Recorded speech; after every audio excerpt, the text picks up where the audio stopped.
Дорогие участники, позвольте поприветствовать вас на платформе Samarkand Guides Forum. Это наш уже третий вебинар.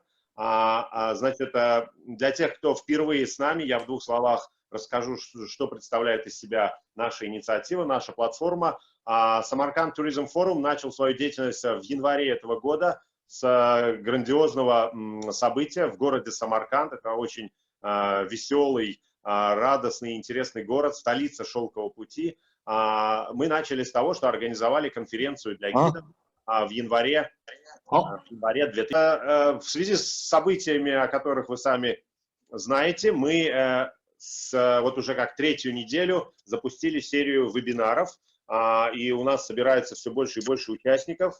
Сегодня уже второй вебинар от госпожи Sjannie Hulsman. Она сама представится, расскажет о своей деятельности для тех, кто еще не знаком с ней. Для тех, кто знаком, ребята, это не значит, что вы, даже если вы слышали ее выступление и на офлайновом форуме в январе, и в прошлую субботу, я все равно хочу обязательно обратить ваше внимание, что у госпожи Sjannie всегда есть что-то очень новое и очень актуальное.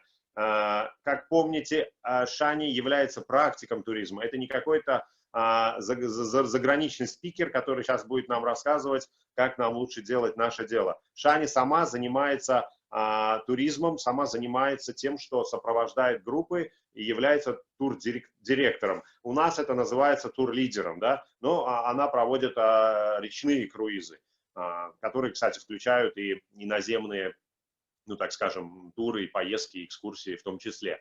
При этом Sjannie консультирует турорганизации, значит, профессионалов туризма, и самое главное, она занимается тренингами. Вот эта компания EastguidesWest, я имею честь быть тоже участником экспертной группы EastguidesWest. EastguidesWest разрабатывает уникальные продукты, в том числе в настоящее время серию курсов, то есть курсов, которые можно в духе времени пройти онлайн, получить международный сертификат. Ну вот, это о спикере. О нашем форуме я тоже рассказал. Теперь я хотел бы просто сказать несколько слов о том, ну, где мы вообще находимся сейчас. Вот мы все, кто работает в туризме, кто любит туризм, для кого это является вообще лайфстайлом. Значит, сейчас мы находимся в состоянии некой неопределенности, никто не знает, когда мы сможем снова работать, функционировать. Но это не значит, что мы можем начинать действовать. Более того, сейчас самая лучшая возможность для того, чтобы где-то пересмотреть свои подходы, где-то переформатировать свою деятельность, совершить какую-то трансформацию. Инструменты, большинство находятся в нашей доступности и технологии. Как видите, мы можем встречаться и продолжать работать, обмениваться опытом офлайн. Раньше мы считали, что это онлайн, раньше мы считали, что это может быть только офлайн, обязательно личная встреча. Скорее всего, в туризме будут развиваться вот такие какие-то новые подходы. Это не значит, что люди не будут ездить физически. Это значит, что к путешествиям, которые непременно опять возобновятся, как только откроются границы, как только людям будет позволено выходить из дома, но подходы, технологии могут поменяться, и, естественно, поменяются привычки и пользовательские предпочтения. Поэтому нам нужно держать нос по ветру, хвататься за любую возможность узнать что-то новое. Возможно, это не было открыто здесь и сейчас во время пандемии, потому что во время пандемии никто не практикует туризм, но, возможно, мы что-то просмотрели из трендов и до вот этих событий, но сейчас есть возможность подтянуться.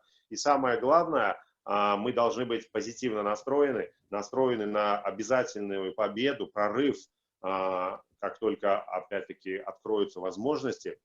Но подготовка это обычно более длительный процесс, чем сами действия. Поэтому сейчас мы все вот таким позитивным настроем. Есть такая, кстати, очень хорошая поговорка, ну, с английского переведу ее как: если вы хотите увидеть Восток, но при этом идете в западном направлении, если вы хотите увидеть восход, но при этом идете в западном направлении, то вряд ли у вас что-то получится. То есть, если наша цель — это опять увидеть восход, возрождение туризма, но мы идем как бы в другом направлении, мы тратим сейчас драгоценное время на что-то другое, а не на саморазвитие, не на прокачку, не на так сказать, постоянное следование, да, вот каким-то самому интересному контенту, нахождение себе каких-то гуру, да, за которыми мы прям должны вот их фолловить, да, следовать за ними. И самое главное, применять то, что они говорят. То есть, если мы повернем сейчас из негативного направления, в общем-то, в каком находятся люди все и наше окружение, да, если мы повернем направление своего движения в позитив, в конструктив развития, то мы начнем возрождение туризма прямо здесь, сейчас, из наших домов. Ну вот позвольте передать уже слово нашему уважаемому спикеру, участнику нашего сообщества Samarkand Guides Forum, нашему прекрасному другу Sjannie Hulsman. Sjannie, yes. The floor is yours. Please, yes. go ahead. Thank you very much. I understood one word. You said something about a guru, but I'm not a guru. I just share what I know and what I read all about. So again, I made for this day an agenda. And first I want to say to everybody who just joined, Salam alaikum. I'm very happy to see you. I'm very happy that so many people take part, and I hope I can share some insights. It's definitely based on research and very, very active articles that I'm reading, and I put in my own instinct and insights. So it's not written in stone, because the only thing that we know for sure is that travel will change, but we don't know how it will change. So it's expectations, speculations, but I have a few questions, because the most questions that we get in our tourism industry from all over the place is the major question: when do the border open? When are they going to open the borders, and how? How will mobility change? And then I'm talking airplanes, trains, cars, all this. What do the guests want? But more, even what do they now need when they start traveling? Very important. Second discussion point is loss or gain. I think there are losses for sure, but I think especially in your region, there are wonderful opportunities to gain a lot. I will talk on that. Then the confidence of the tourism industry, the United Nations World Travel Organization, who is referring to other crises. I will talk a little bit about that. And then the last point is estimates and expectations. And if I would have had a little bit more paper there, I would also say speculations, because lots of people are speculating a little bit. So what we are going to do, I will give you more or less 20-30 minutes. I will talk. If somebody has a question, please write it in the chat. If you can put it in English, German, Spanish, French, or Dutch, if you speak Dutch.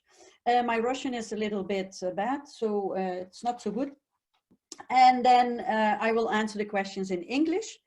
And then after a while, we can also have the question and answers. Misha, you will moderate it like that.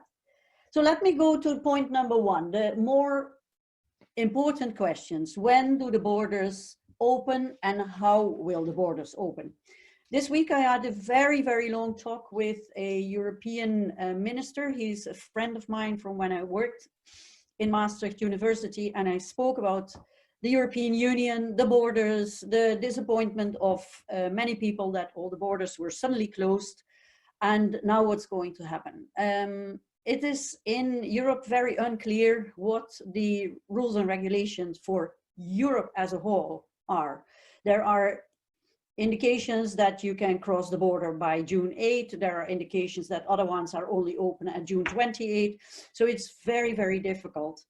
And worldwide, it's even more difficult, especially if we look at the biggest tourism market in the world. They generate most guests is the United States. And the United States are hit very, very hard, especially New York. And they're very afraid, and they're very afraid that the United States will be closed or have very strict restrictions. So how will the borders open is slowly in the sense of each region, and I think it's in Central Asia, in Europe, in those areas, I take them as a bigger region. Each country has the power to say when they want to have it open. And if you then listen to this European minister, he says, like, in fact, every country is independent.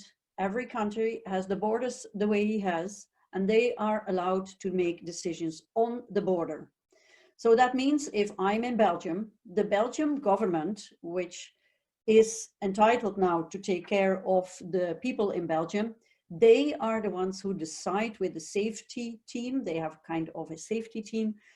They are telling us when we can cross the borders. Now, this is for Belgium very, very important, because many people live on the Belgian-Dutch border, German-Belgian border, French-Belgian border, and Belgium is a kind of a transit country. And so especially in the border areas, people need to know, when can I visit my family again? When is it allowed to go shopping in the Netherlands or in Belgium again? All these questions. But the big thing is, when you ask how will borders open, it will be gradually, slowly, and not 100% forever again. That is at least the information he shared with me last week. He said, if the virus is coming up again, then the government can say, okay, it's too quick, we close it again. So this will be definitely, I think, for most of the countries worldwide. 96% of all the countries have closed their borders, have set special regulations, and I know that Malaysia now started flying again from April 27, and they have the flights also they check the guests and how the passengers are coming in the airport. So that's one of the big things. That moves me also immediately into what mobility will look like. And there are many, many informations on mobility. The Asia Airlines now has new stewardess and steward suits that are including a mouth mask, a face mask. They're including gloves and everything that is needed to protect the airline crews, but also the airports. So probably mobility will be 50% of the amount of people, or maybe 60% of the amount of people that are traveling. And for example, in trains, they are saying, like, maybe we should have one row with people, one row empty, one row with people again. The airline business is talking about something very interesting, which I got inside information about yesterday, that they have in a row of two people facing flight direction, one person facing tail direction. This is, for me, very funny, because the first time I flew to Hungary, I flew backwards. So with my face to tail direction. That was old-fashioned. Very old-fashioned in the early 80s. So now you know how old I am. And then, and this is probably going to come back in a way. Then I will share very shortly my screen to show you how the issues look. If you look at the tourism, oh, this is the Zoom. Wait, I don't want this screen. I wanted this screen. Can you see this? Is anybody seeing this? Hello? Yes. Yes. You can see it? Sjannie, Okay. but if you make it bigger in your screen. I will try to make it bigger. Let me see how to do this. Yeah, like a full screen, or Yeah. I'm going to do that full screen. No, this is too small. I can make it. Oh, wait. Sjannie, you can also share particular document. If in Zoom there is a function to share particular document, but it's okay now if you just make it. Let me see, because now I lost the there it is. So if you can let me see if I can zoom it. Zoom, here I go to 200%. So can you see now? So at the airport, this is what is in the Daily Mail today. And at the airport, the speculation is that maybe you have to do blood tests during check-in with a little needle in your finger. then the people will have very quick security tests. But that means that the airports themselves are no longer shopping malls. Maybe somebody can switch off the mute. Yeah, okay. So, and then the bags, they will be scanned through a different scanner and will have ultraviolet disinfection. And the flights, if you look at the flights, you see that there will be like plastic hoods around you. And let me unmute this. That's possible. Misha, maybe you can unmute this iPhone.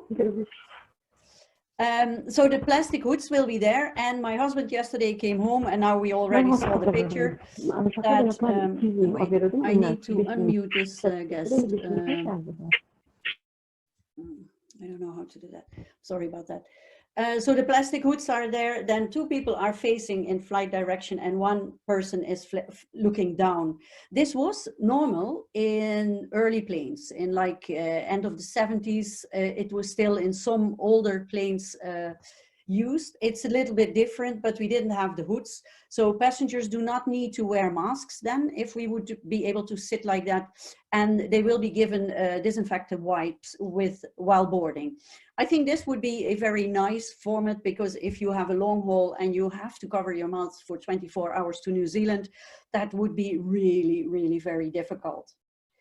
Now, what you look in the trains, for example, that's already what I said in the bottom right, that alternate seats on long journeys may be kept empty. So in Europe and also in the Grand Trans-Siberian Express, for example, long train rides, people may have to skip like one row of seats all the time, which is definitely also indicating that prices must go up. Because if only 50% need to bring the same money in as 100% load occupancy on trains and airplanes, that means that there will be many losses. The travel industry has been hit first and will get out last, but from the travel industry, my expectation is definitely that ocean cruises will be the last ones. Because cruising, I am a cruise director on the European rivers, is very close, a very kind of a hugging industry. And it's also an older market segment. Mostly the guests on the river cruises are between 70 and 75. Fit people mostly, but you never know. And on the cruises, on the ocean liners, as we call them, they have many people, sometimes even living on the ships, because it's cheaper than living in the United States. So one of the things that cruise lines are thinking of is definitely medical certificates. And I can tell you about health passes as well, because my brother and his son have a trucking company and they are an essential job. And my brother needs to bring such a pack of papers with his health certificate so that he can drive with his trucks and essential materials to Germany, to Belgium, to France from the Netherlands. And so they really can drive those stretches where they need to go. They are already followed by cameras and so on, but he has to have, and all the drivers in all truck companies have to have a package with a health pass, with a confirmation that they don't have corona, with all kinds of blood tests in there. And so that may be our next passport. But again, this is speculation, and I'm not sure for how long that will be. Does that make sense to you guys? Thumbs up. And on the holiday, what I am not touched on yet, while on holiday, on the right side in the top, it says plexiglass booths on the beaches and in the restaurants. This is for me one of the most difficult things. I don't think I want to sit on the beach in a kind of a plastic glass cage, because then I'm getting very warm and it's not so nice. And restaurants and bars, I don't know, maybe I have to just get used to it. So I'm closing the screen, but I hope that was helpful. Was it okay so far? Did you understand that? So if you want to read a lot more on that in BBC, there are quite some informations on this, and you can also look at the Daily Mail, or on, if you just Google recovery and expected changes, you get many articles, and in German also. So let me move on, because I'm going very long. Loss and gain, loss or gain. I think there is loss if you say yes in mass tourism. Mallorca, for example, an island in the Mediterranean, is just full of cheap tourism, full of restaurants, hotels where people go quickly. And I'm not sure whether we will miss this tourism if it's going to be more expensive. Of course, it's very hard for all the people with the coffee and the restaurants and all the cheaper accommodation, but I'm not sure whether this is going to be a big loss for tourism, because tourism, I think, is going to return a little bit, and again, there's a speculation, towards the 1980s, when people could really select where to go. They were saving for it. The first trip I took, for example, to New York costed me 1,500 guilders at the time, and I was sitting next to the toilet in KLM's flight. This was the best I could pay, the cheapest I could pay. And I know now already that I looked for a flight from Belgium to Ulaanbaatar in Mongolia, now at 2,000 per person for a return trip, which was last year 546. So it's really a lot of money, and people will travel much more conscious, select better. And that, I think, is a gain for all of us, because now we are going back to quality. At least that's my hope. And I hope that we will all be agreeing in that, because the groups will be smaller, more tour guides will be needed, quality over quantity. And I think that's a gain. So we can really say, like, okay, now we commit to the community that we visit.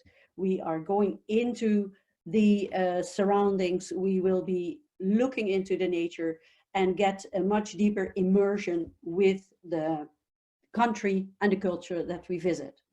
So sustainability is one of the other things. I think that is not a speculation, but really expected change, and that I would be very happy about. If you look at nature now, wherever you are, nature is like breathing, like, oh, finally the nature gets oxygen itself as well. So I think that is very good. And I hope that the monocultural tourism, if you say like everybody the same, everybody on the beaten path, everybody visiting the same track, I think that this will be much more diverse. And if you design a tour, now you can look in like, what does everybody do? And how can I, with my little company or with my bigger company as well, change it? How can I make it such an experience that the people feel what you wanted to say? Because how you make them feel when they go home, that's what they remember. If you have 20,000 buildings and pictures, nobody will know anymore where he was. But the way you made them feel, the way that you were laughing with them and where you were helping them, that is what people bring home. That is what they will talk about. The way that people are friendly, that's what they will talk about. So I hope that this community-based quality tourism will be a real gain for our industry. That's a hope. And then what is connected to that, I truly hope that people will see that there needs to be a fair pay for people working in tourism. And that means everybody, tour guides, the cleaners, because cleaners are always forgotten, but cleaners in hotels, in airports, they are always forgotten, but they are a part of our industry. Especially if you look at how accommodation will change. Airbnb is now launching, and it's a very interesting initiative. I have to read how they called it. The Airbnb is having a cleaning initiative, which is called Enhanced Cleaning Initiative. And they will give Airbnb rentals instructions on how they have to clean their apartments now after Corona. And so that means it costs you more. You have to work much harder to get your clients in, because they will put it on the website that, for example, if I would rent out my house, as Sjannie's house is cleaned according to this enhanced cleaning initiative. And then I can choose and say like, okay, I'm safe, because that's what people need. They want and need to know that they can be traveling safe, how they travel, where they travel, and when they travel. So that's for the accommodation. And of course, hotels, the bigger hotels, they will have enough of this cleaning instructions in place. But the smaller places, especially the ones that are further down in the regions, they will definitely have to improve on that. Because if you sleep in a yurt, for example, in Kyrgyzstan or in Mongolia, or in a small guest house, then this is very important for this guest, this host, to know that your future guest dares to stay with you. It's not that they don't want to stay with you, but they want to be safe. They want to know that it's safe. So cleaning will be a lot of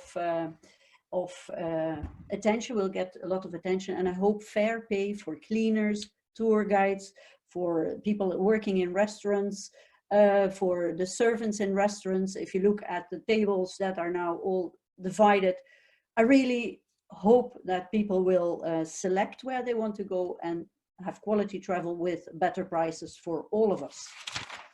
So that is, yeah, equality. I think it's too much to say that that tourism is bridging the poor and rich gap. There is a big poor and rich gap in the world, but at least we can try to help out on that sense. And then the job market, of course, the job market will be also on quality. If there is small groups, that is another expectation that people will, in the beginning, in the first phase of the lockdown is over, that groups may be more or less 10 people. So if you first worked with groups of 40 to 50 people like myself, that would mean now we need 5 guides, 5 little vans, so drivers, 5 entrances in a museum or so on. So that means a lot of work for many more people, but with less people. And so the tour operators and the museums and so on, they are interested in qualified and quality guides, quality people. So that is really very, very important. So let me go to confidence. Confidence is, are we willing to travel again? Do we dare to step in that plane again and go far away and find out?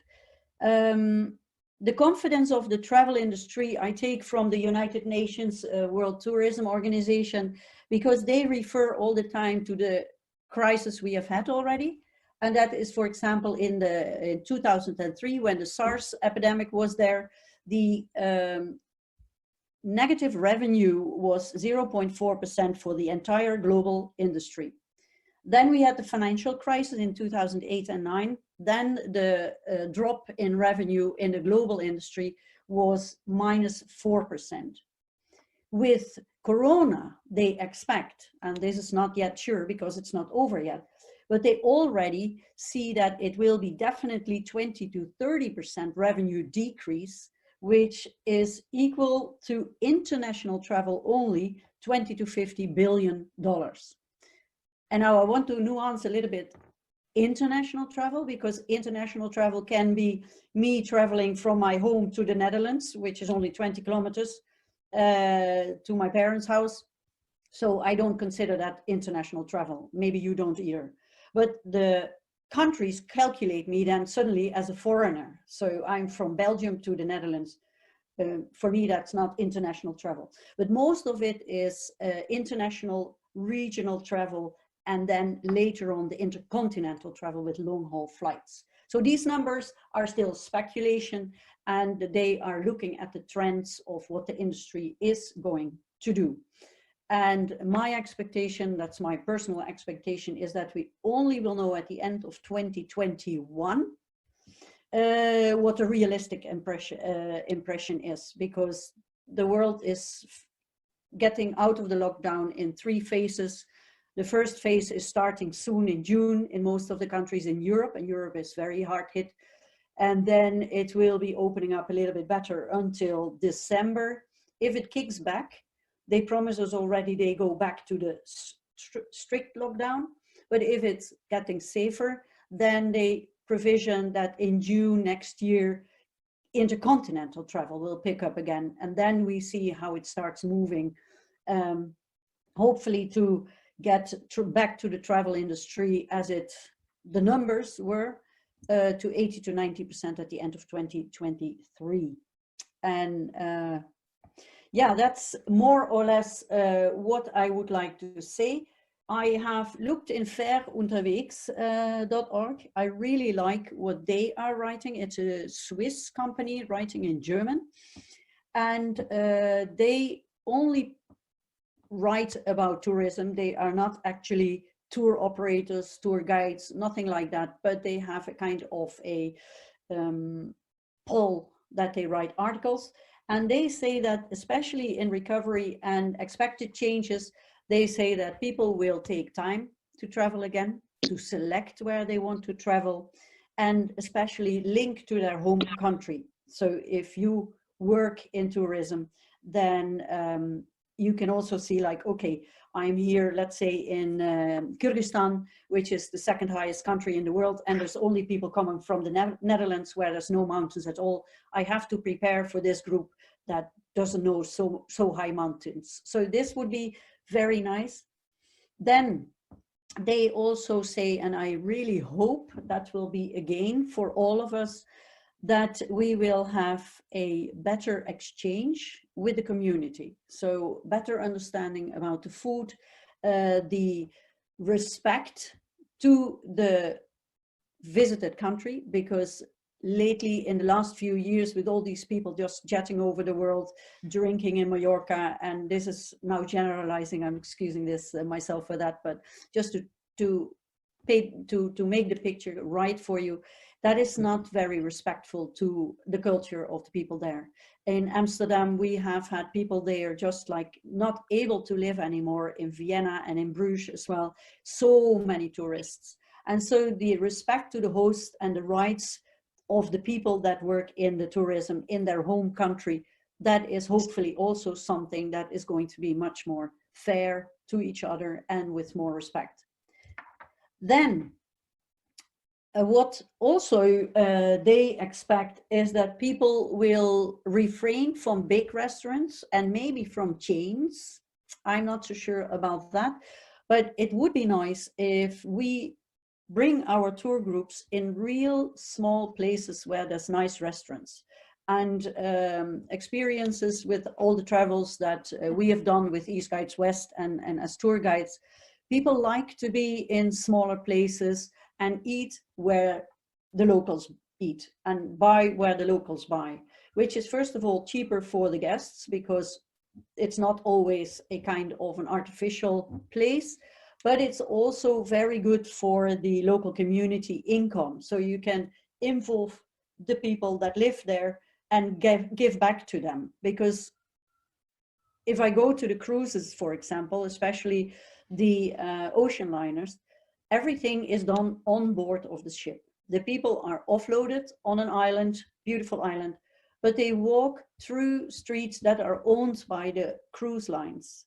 And so it doesn't come to the people, and it would be nice and very desirable that it would come to the people, that money is not only going in the cruise company, but that they are outside looking, visiting truly, and then also use the locations, restaurants, hotels, shops, art, this kind of expenditures would be fantastic.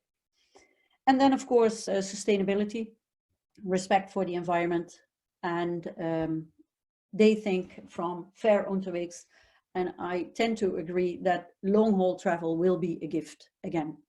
Misha? Sjannie, thank you so much. As I understand, you finish your main part, yeah? Yes, yeah.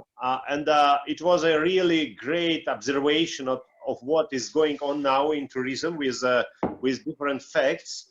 But can you say some few your own opinions about what tour operators, tour guides, and other like people from tourism industry can start to do right now to move forward their goals to not only to survive but to develop in a new world of tourism? Now we understand much better what to expect, but still there are a lot of questions what to do now. Can you share your practical experience? Can you share what are you doing now? What we are doing ourselves. Yeah, Sjannie, Well, yeah. it's interesting. Tell us, what are you doing now? Yeah, okay, well, EastguidesWest is, we have e-courses now, and but we mostly did online courses, 3-day courses at location where we train soft skills and not your history, not your culture, because that is what you learn in school and you know your country much better than we do. But we train in how to communicate with people, how to understand why people react like they're reacting, and how to make a tour really amazing. So how to design it, how to deliver it, how to show your country through the eyes of the visitor. So that is what we do. And we have online courses, and we have now also something in between, which we really love, because we are now doing actually the training with explanation, with consultation, and the people take the e-course, and then we explain how they can take the course, what the mindset should be, and why we developed it in this way. So everybody can now look at their own routings. If you're a city guide, if you are a museum guide, look at how you always deliver your tour and what can you do better to get the people with you. So what we also do is we consult, and that's really what I would love to do much more, to consult regions or areas in the world to make tourism happen in a more sustainable way, so that you really visit this small restaurants. For example, I give you an example in Kyrgyzstan, in Karakol. Karakol is of course a very beautiful area, not very well known in the Western world.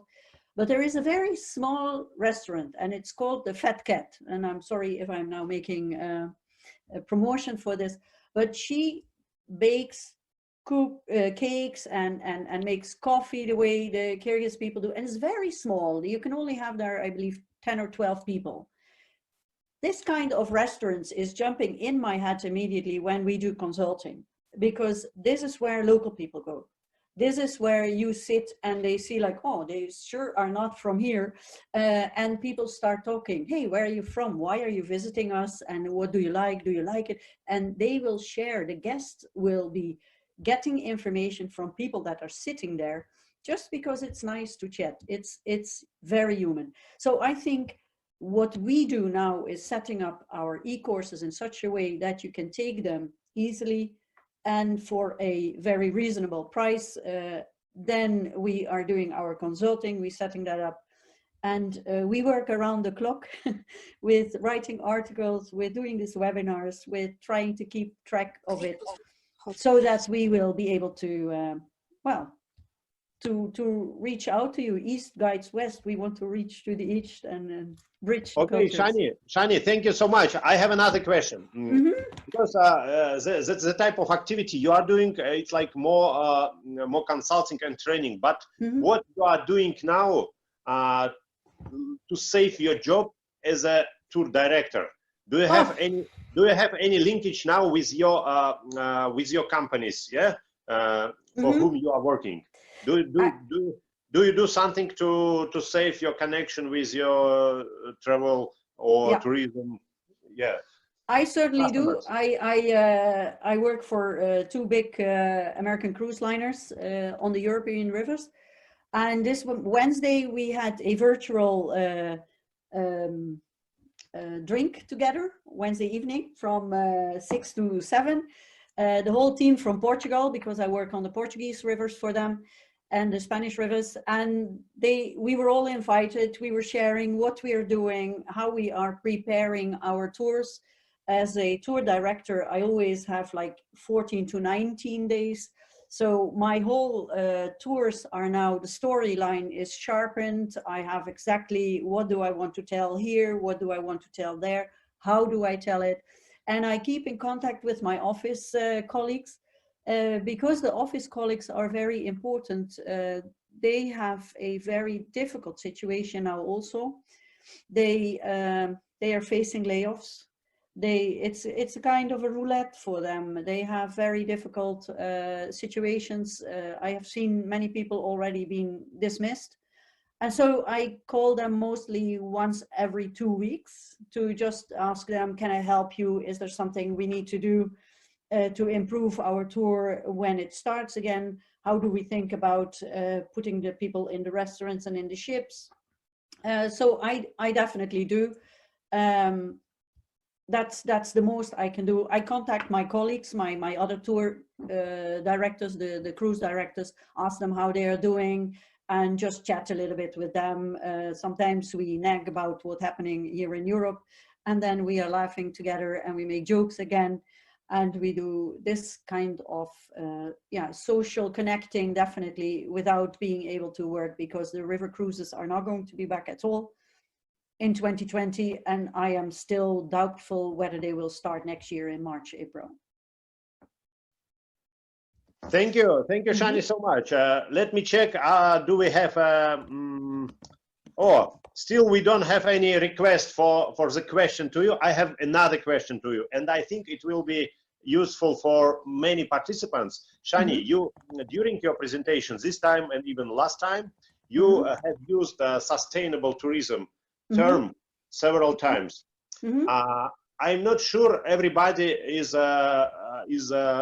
fully aware of what is this. This is like first part of my question. Explain more broadly the conception of sustainable tourism, because mainly people listen this word in some international conferences, like something very general. Can you say us, this is second part of my question, can you say us 3 very simple things that every of us, guides, tour operators, hoteliers, can do to understand and to implement sustainable tourism in our business? So I understand the question first in general, what is sustainable travel? And then 3 things you can do right now is the second part of the question, okay? Yeah. Yes, okay. Simple things, very simple, very understandable. Yeah, so sustainable travel is travel that will last forever. And that means that it is good for the host country, so that we are not ruining your nature or your historical sites, but that it is possible to have this also for future generations. So if we are now all traveling en masse to the beaches, and all the big hotels have been raising up. A big example is, for example, Spain in the last century. They built hotels everywhere on the coastline, changing the coastline forever. And now the coastline is not beautiful anymore in many places. Some have been reversed. So what we try to do with sustainable travel is keep your country as beautiful as it is with the nature, and clean it up. So, and that is 3 things people can do immediately, and especially now. And if there are nature guides in the team listening, I would love to see the natural parks have the tour guides come clean up, and at the entrance of the national parks have somebody who lets people in, like a kind of an entrance, so many people can go there. And when people go into the national park, give them a bag where they can put in their waste. And when they come out, there will be a nice big area where they can throw away their waste. So it's not in the nature park, but it's easy to collect for the community and bring it away to where it needs to be. That's number 1. So that is a very easy thing. Clean up your own mess when you visit nature parks, and make it easy for natural parks to calculate how many people go in there. in sustainable tourism is also for me is go with your groups, with your visitors to the smaller restaurants, so that people in the regions that you have, mostly it's not in the bigger towns, but in the regions, the beautiful regions that you have, like in Fergana Valley or Talas region or these areas, go to the places where small families have a kind of a restaurant or a kiosk where you drink camel milk or something like that, and buy it there with your guests, so that these people are making money on you as well. And so they also grow a little bit in this income revenue stream of what we call the value chain of tourism. So help these people to be there too and involve them. And the third thing I really think that everybody should be able to do now is train yourself. Train yourself in English, train yourself in how to deliver an amazing tour, in any way that you want to be involved in tourism, how to serve your people, understanding. I think these three things are the easiest. So clean up, involve the small restaurants, and train yourself. Be active now. Mohammed, what's the mood of people in your? Thank you, Sjannie. Yes, now we have a number of questions in the chat room. I just translated one of them quickly for yourself. Yeah. Please answer them one by one. Okay, I have a question from Mohammed. What about this time? What we can create ideas and planning? I think Mohammed and all the others, I don't know exactly what you're doing, but if you do a multi-day tour, if you do a city walk, I think invite your friends and walk your tour. Go there. If you can walk through your tour, look at it very carefully and ask your friends, do you like this? Do you think I'm missing something?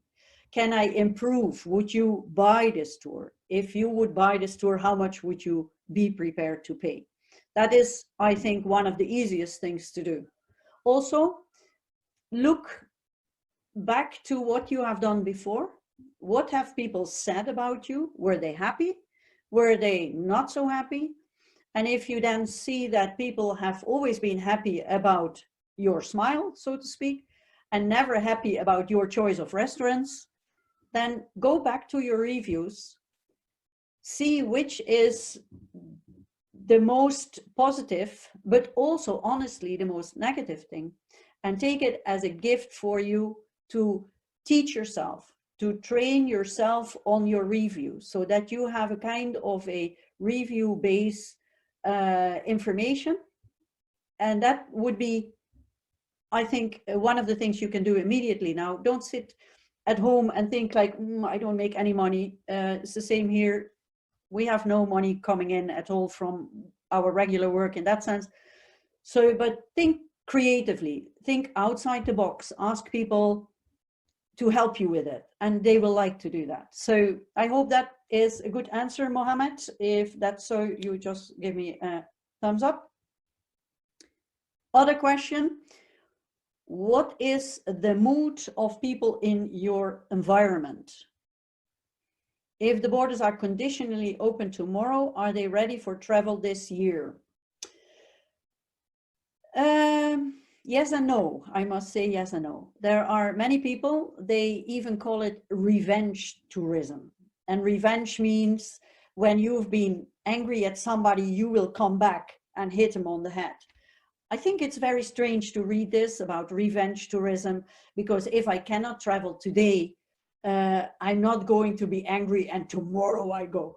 But that is one mood. There is many people who are suddenly realizing, wow, I live actually in a beautiful area. If it's not safe for me to go this year to some other country, I will go in the places where the tourists come in my country. So if I'm in Belgium and the whole world flies to Belgium and goes to Bruges, why would I not go to Bruges? It's the same in Uzbekistan. When all of you are getting tourists, they come to Samarkand, to Bukhara, and have you ever been there lately, really just to visit? So I think that's the other group of people. And I think people are just waiting, and last minute bookings are going to come depending on whether they lost their job, whether their income changed, yes or no. I think that's the best guess I can give in this sense, yeah.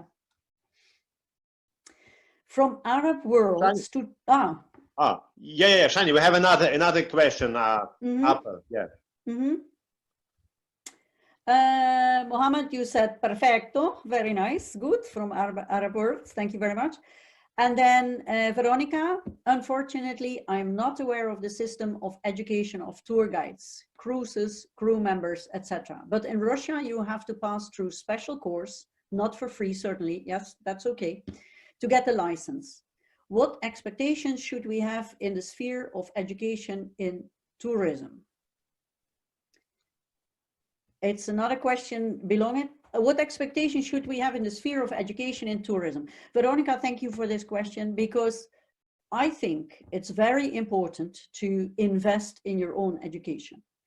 If you go for a education that is for free, given by anybody, I'm not sure whether that is helping you. If you commit to yourself, you will be able to also say like, hey, I really like this course, or I claim that I didn't learn what I needed to learn. I give you an example. Our courses are not for free either, for two simple reasons. First of all, we believe that you have to commit to yourself, and then you're serious. This is, as we say, we are dividing the people that want to do any course that's for free, or the people who are seriously considering a job in tourism.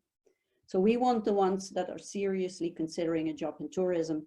And that's why also we need to get money also to develop them. That's very easy, but most important is we want to choose the people that select this as a job with their mind. That's number one.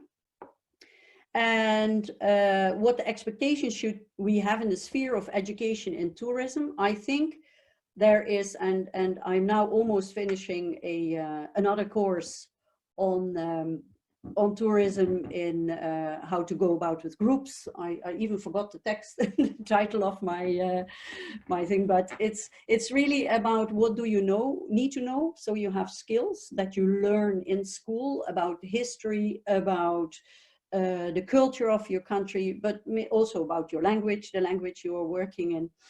And the second one is the soft skills.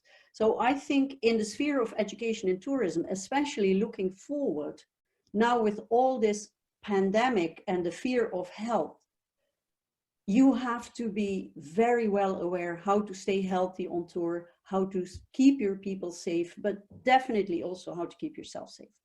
So I think soft skills are going to be very important, and quality is the number one that people that are going to spend a lot of money want from you. And that is where your education should go to the quality of your services. That is, I think, one of the most important things. Then you have a second question. Would it be more accessible, or on the contrary, are we going to deal with fee and standards rise? The latter can we handle, but still. I'm not sure whether I understand, would it be more accessible, or on the contrary, are we going to deal with fee and standards? I think we have to go with standards for sure. In all my experiences, and not only my own, but also from my team, we have seen tour guides that really didn't know what they were doing. And if you fly from all over the world to come and visit your specific area, you have expectations. And you are right to have these expectations. Then you pay for a service, and the service makes you disappointed.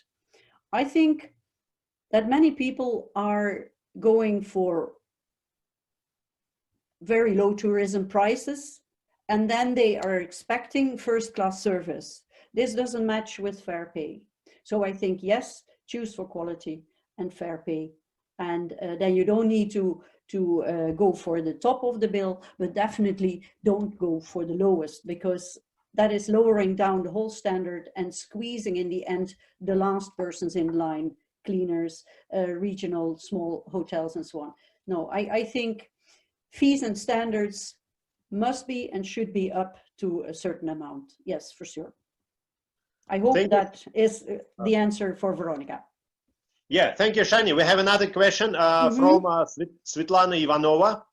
Do you see it, or maybe I will read it? What do you think about dumping problem and how guides can keep the fair price? By the way, I would like to note that Svetlana Ivanova is a leader of Union of Guides of St. Petersburg. So most probably her question, this is not only her own pain, but the pain of many guides of this beautiful city. Okay, Svetlana, nice to meet you here. I'm happy you're here.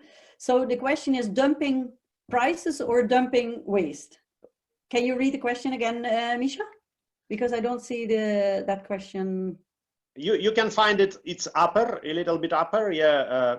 Oh yeah. What do you think about the dumping problem and how guides can keep the fair price? I think about the dumping problem, if I take it as dumping prices, I think that's very respectless. A service and a tour guide is really delivering a product which is carefully crafted and designed by a tour operator. This tour operator or the agent has promised something.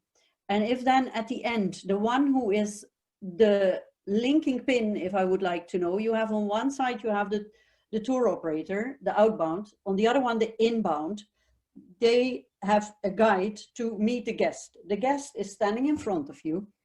The guest is paying, and now he gets lousy service. But also the tour guide is having a problem in his or her mind because he knows I can only make 20 or I make too little money at the end of the month. I cannot feed my children. If you have people that have this kind of worries in the back of their head, they will never be able to relax and to really show their beauty of how they are a tour guide. So I think dumping prices are really a big problem, a very big problem, because of disgrace for the local service person, and also because it's really a job. You really have to be able to lead a group, to inform them, you have to research. So I think that should be better. And how can guides keep a fair price?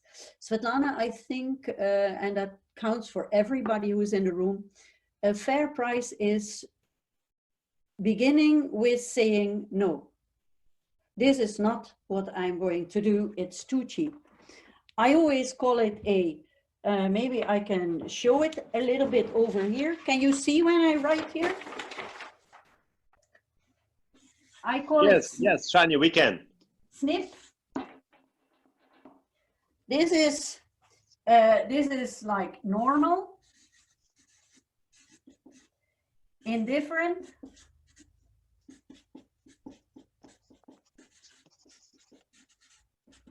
and this is pass. And the S stands for really everything is possible. So it's your standard dream, more or less. Or maybe your strength, yeah? Yes. It's what you can dream. So this is what you can dream.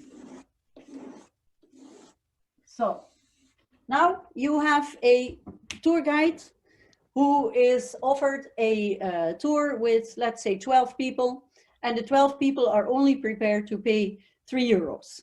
In St. Petersburg, that's not a lot of money. I know that's not a lot of money. So what the tour guide, or you also in your tour guide courses, and what we can do as well, is, okay, now you have a tour and you decide for yourself, what do you want to do?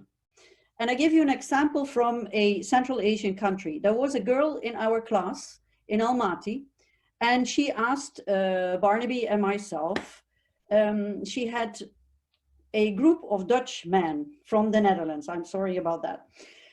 And they asked her to tell them where they can get marijuana. The marijuana was easy or cheap in that area. And she said, what should I do? Now, they would give her a lot of tip, like €100 per person, so 400 just to do this. Now, we told her, what is it worth for you? because the price would be, if they would caught her, she would go in jail for 10 years. Now you are going to think, okay, you get a lot of money, 400 euros only for this. Is this normal? And can I do this? Now, the calculation you have to make, and I'll come back on another example with this a little bit later, but the calculation is, would 400 euro be enough for you to end up in jail? Not at all, for 10 years, of course. This is a very extreme example, but it's a real example. We had the question in the class, and we had the whole group answer this question. What would you do? Say no, because you don't want to end up for 400 euros in jail for 10 years. That's no way. In a normal situation, you say, okay, you get a few euros, let's say 2 per person for 12 people and total for 2 hours work. Is that the right price in your area? In St. Petersburg, it's not. Definitely not. Maybe in some other place it is, but I cannot see this as the right price per person, 12 people. So you are going to set your standard. What do you need to make? And how many tours do you need to make money so your head is quiet, you know you can feed your people and your family? Then you can say, okay, if they are going to negotiate with me, you can say, okay, I would say normal price is 250. And if they come with 14 or 15 people, then I will take the 12 because I can still give it. But be careful, because if you lower your price, you are going to be the one that's always lowering the price and doesn't say no. Indifferent means like, okay, if somebody says, okay, we pay 2 euros, we bring 20 people, is that okay? And you say like, okay, why not? I do it this day. So it's okay for that one day. Pass is saying a clear no. We have to do this as well. With our e-courses, for example, we are now really selling them rock bottom on cost price. I can change anything, but we cannot change that price. Why? Because that's what we have to pay to the developers. And if you are not taking care of that, then the fair price is never going to be paid. So make sure you know what you want to have. If this would be a dream that everybody pays you 5 euros per person for 12 people in the group, then you can say, okay, 2 is really where I am not going to do it. Then you can say, okay, 5 euros, I can give you 450, or I can do a shorter walk, or I can accept it and decide that I do an extra, I take something out. Indifferent is if you say like, okay, this price for me is okay. I'm not going to talk about it. And that's how you can keep the fair price. Any tour guide, any tour operator, any company actually. Is that helping you, Svetlana? That question? Thank you, Marina. I think it was quite comprehensive, Sjannie, and we have 2 more questions, and please try to answer both. And I think we finish with question and answers. After that, okay. Do you see them? First, I see the one from Dina. Nargis yes. is in Russian. I cannot. Sjannie, that one which is from Dina is translation of previous sentence in Russian. Yeah, you can follow it. I'm a doctor and specialize in medical tourism as well. What are you predicting in this area? What can we expect in this branch? This is is it your question, Nargis? Maybe I have been doing 2 studies on medical tourism, and the medical tourism is regional.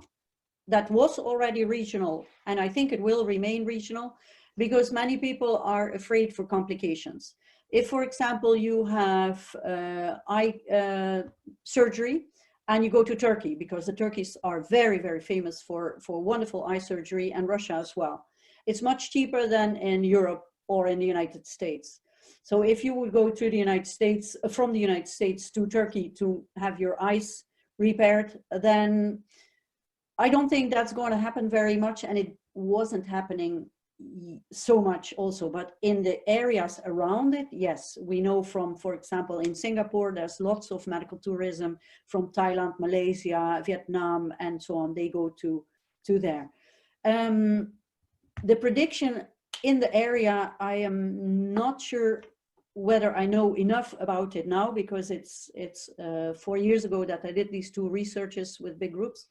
But I think it will still remain more regional and depending on insurance cost of the people that need surgery.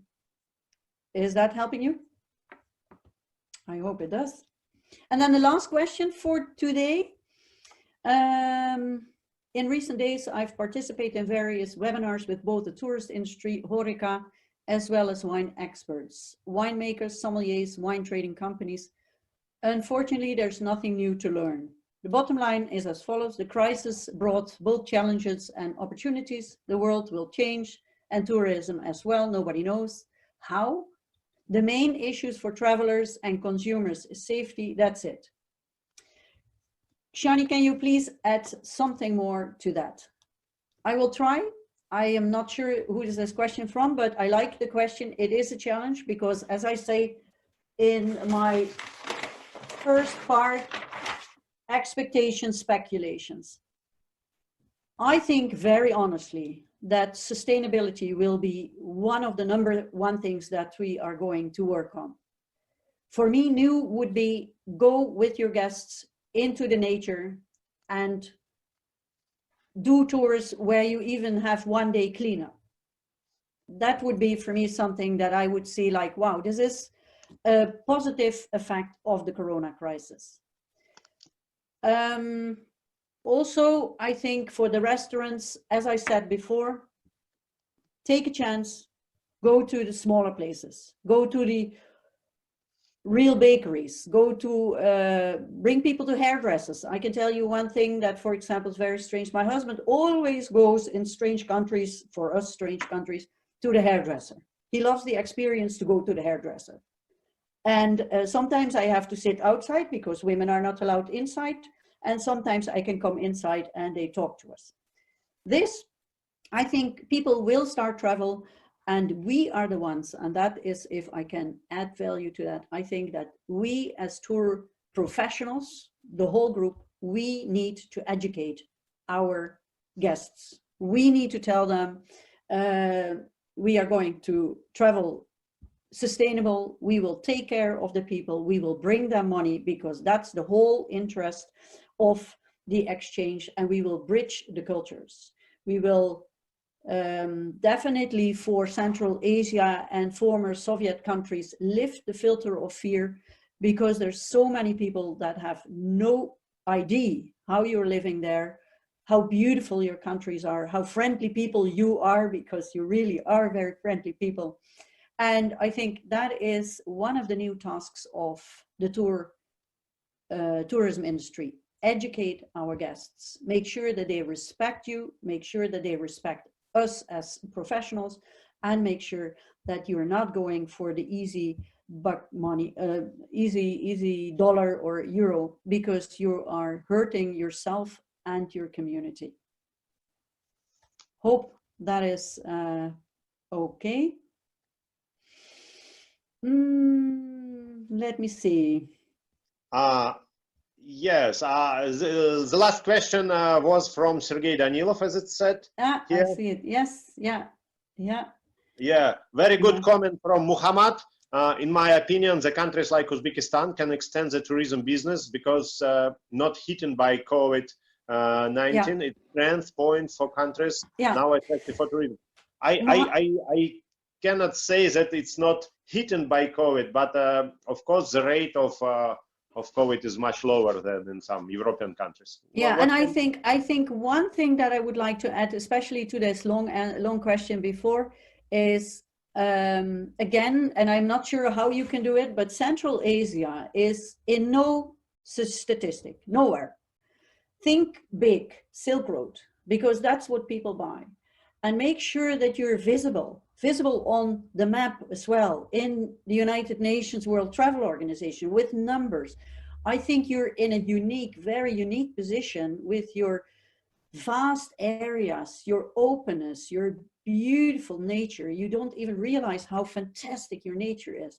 And make sure that this is a plus for you, because you have space. You can put people far out of each other without having this cramped groups like in Europe we have seen until now.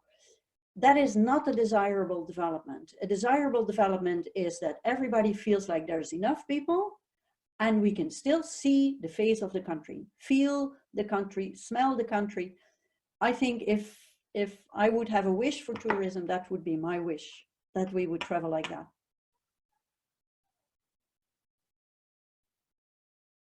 Oh, I can't hear you anymore. So, thank you so much, Sjannie. You are, as usually, brilliant. I personally would like to thank you for your answers to the questions, because they are always some unexpected, and of course time is limited. You wish to give us more information, like general information, observation, but your answers were also excellent and very practice, but not standardish. So dear participants, I would like to thank everybody for being with us today. Today we were like the bigger community. At the maximum we reached 49 participants today. And another thing, this is not only numbers, this is the quality of our community, because we are getting really international. Today only, according to my statistic, to my knowing of different people, we had people from at least 3 Central Asian countries: Uzbekistan, Kazakhstan, and Kyrgyzstan. We had big community. We still have big community of St. Petersburg tour guides and some tour operators as well. We have our dear Muhammad. He's with us for second time. He, as I understood, he is working in Turkey and in some Arab world. I would like to wish everybody good end of this week, good weekend, and productive next week. And we are already planning another webinar for next Saturday. So please be with us. Mainly our information is shared in our Telegram group. I just shared this address, but you can also find us in Facebook, in Instagram. Always please Google for Samarkand Forum. Our website is samarkandforum.com. Our accounts in Instagram and Facebook are also related to Samarkand Forum.